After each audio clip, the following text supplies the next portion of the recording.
I'm Mike from St. Thomas Economic Development, here in front of the rail bridge with another little update.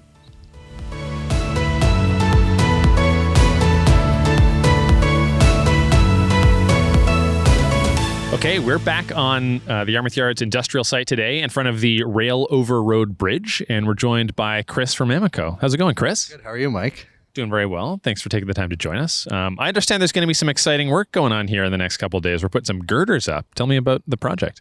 Yeah, we're just waiting on 2 deliveries here today. We have the 300-ton crane set up behind you. Each girder weighs 85,000 pounds. There's a total of 4 of them. So between today and tomorrow, the main girders for the bridge will be erected, and then it's on to deck panels from there. So what are the spans that how long are these girders that we're putting up? The whole thing's about 80 meters. Now, that does sound like a lot of pounds, but do you think if like the 3 of us, and I know Nathan's coming over, if we were to all lift with our knees, would we be able to move these things? I think if Nathan's here, you could probably achieve it. Okay, well, maybe we can give that a shot. Look who decided to show up in the middle of our interview. Nathan, how's it going? Great, Mike. Sorry I'm late. That's okay. Listen, we were just talking, there's some heavy girders showing up, but we understand that you're good at lifting iron. Are you going to be able to help us get these on the bridge? No. It's a little bit outside my weight class, Mike. Lift with your knees. I would try, but I might throw it my back. Okay, well, anyway. Nathan, this is obviously a great milestone for this bridge project.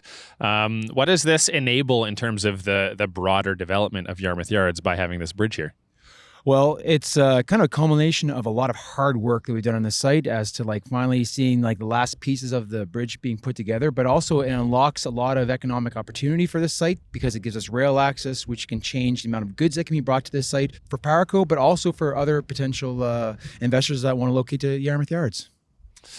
Yeah, that's fantastic. This is obviously going to be a major way that things come and go from the site in Yarmouth Yards, right? Rail is, in terms of logistics, much better, is it? It's really good. It's really good. Yeah. No, it definitely, again, it unlocks a lot of different product that can come to site in the amount of quantity that it can be brought here. And then also logistically take it to, if it has to go to ports in the East Coast or the West Coast, again, unlocks a lot of logistics capabilities for the site that a lot of other industrial parks across the province or in Canada may not have. So this is pretty exciting for us. They don't call us the Railway City for nothing, Nathan, as you know.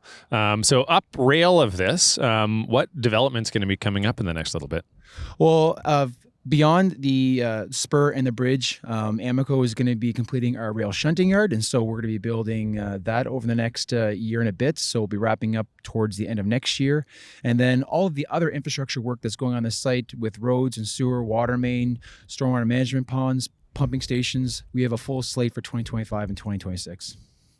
That's great to hear, Nathan. One last comment. I ran into Matt Waite in Treasury the other day. He says that he is the self-proclaimed tallest person that works for the city of St. Thomas. Do you contest that or do you concede? I contest that because his hair is way floofier than mine. So conveniently, we're on the steps of City Hall, and we happen to catch Matt Waite on his way into the building. Now, Matt, we were just talking to Nathan Bokma, who disputes your claim that you're the self-proclaimed tallest person that works for the city of St. Thomas on account of the poofiness of your hair. What do you think about this? Well, I definitely agree with his claim that I do have the poofiest hair working here at the city, but also kind of just looking at you and probably comparing you to him, I definitely have the tallest person claimed as well. So there we have it, a reaffirmation of the tallest person claim. Nathan, the ball is in your court. You've got the onus of proof lies on you. So from here, we'll see where it goes. Thanks, Matt. No problem. Thank you for having me. What goes into a move like this? Like these are some big pieces of steel. Like I assume this is like hard to even like deliver by highway, difficult to lift into place. What goes into some of the logistics and then the craning of these pieces? Yeah, so first off, we have to build a certified crane pad for the crane just to ensure that it can withstand the weight under, the crane with the load on it. And then oversized loads like this require special trailers, special permits from the MTO, so they can only move these during certain hours and during certain conditions on the road. What goes into making a certified crane base? Lots of layers of gravel, lots of compaction, and quality testing to ensure it's all good. What about other environmental conditions for the lift? Like if it's too windy or if it's too wet, like what are the things that would stop something like this? Yeah, I mean, the guys are willing to work in the rain. Obviously, we have to worry about lightning with a big lightning rod up in the air there. Right, it's pretty windy today, actually, so it may pick up so that we can't actually erect these girders today. They may have to wait till tomorrow and stay on the trailer, but we're right on the cusp right now. How are these girders fixed to the piers or whatever part? What part, like the center thing you'd call a pier, right? Are the things piers on either side, or what are they called? They're called abutments. So you can see up there that there's 6 bearings. Those are what the girders ultimately sit on. Right now we have transverse beams that are put up temporarily so that when they erect the girders, they can bolt onto those. That'll hold the girders upright until they get the remainder of the transverse beams that are pre-bolted. Most of the bolts are pre-bolted at the factory to the deck panels. So they'll be doing that for a few days, maybe a week or two. They actually have to erect those and play with the rigging in the air so that they can get them on a 22-degree angle to fit them past the flanges, get them in, and then readjust the rigging so they can get them level and set them flat. And then after that's done, those temporary transverse beams need to be raised up to the same level as the deck panels. And then these guys will be here for 3 weeks just putting in bolts and tensioning bolts. So there's something like 6,000 bolts they have to put in. Good morning. We're here at the rail bridge with Sean, and Sean's going to tell us what we're doing today. Well, today we're starting erection of new bridge going into the battery facility here in St. Thomas. We've just completed installing the first girder of 4 to go in. Well, right now we're working on setting up the rigging. We're going to add another shackle to one side. Center of gravity seems to be off on the first one, so we're hoping we're going to be able to correct it with the second one here.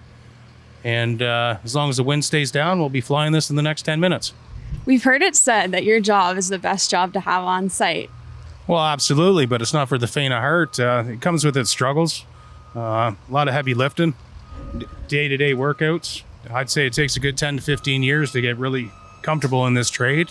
It's hard work every day in and day out. So how long have you been working in this trade then?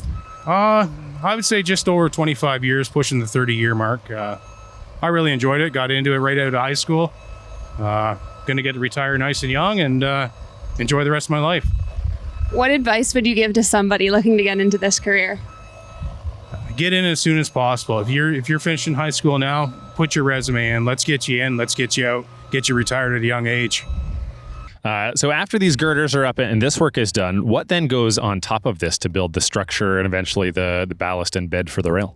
Yeah, at that point we have to build our sub ballast up to the abutments of the bridge. Another subcontractor comes in, they waterproof the bridge, make sure everything's watertight, and then our rail contractor will come in, lay skeleton rail across the bridge, and then use that to place the ballast across the bridge. So is skeleton rail just like rail that they throw down quickly because the machines that place the ballast are on rails? Is that how that works? Basically, yeah. That's very interesting. They lift the rail up to whatever level it has to be at and kind of shimmy it in place.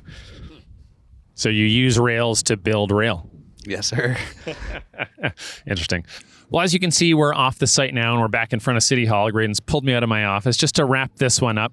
This bridge has a lot of moving parts and a lot of partners involved. And so we just wanted to kind of take a sec and thank them all for their involvement in the project up to this point and the impact that they've had in getting it done. Without this bridge, there'd be no rail to the site. Without no rail to the site, maybe there wouldn't be a site. So it's very important. So thank you everyone for your hard work. And thank you for tuning in. And don't forget to smash that subscribe button.